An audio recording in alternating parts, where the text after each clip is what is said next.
জনগণকে বলতে চাই, জামাত ইসলামী ভালো সরকার ভাই, জামাত ইসলামী সত্যের আলো, জামাত ইসলামীর রাজনীতি ভালো, জামাত ইসলামী আশার আলো, জামাতের রাজনীতি ভালো, জামাত ইসলামী আশার আলো।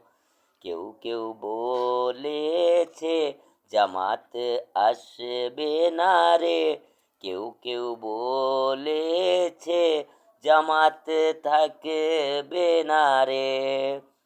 যারা বলেছিল ভাই তারা পালিয়ে আছে, যারা বলেছিল ভাই তারা পালিয়ে আছে।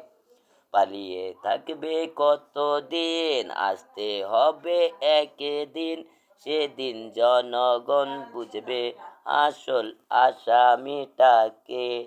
তারপর জনগণ বিচার করবে, জামাতের রাজনীতি ভালো, জামাত ইসলামী আশার আলো, জামাতি ইসলামী আশার আলো।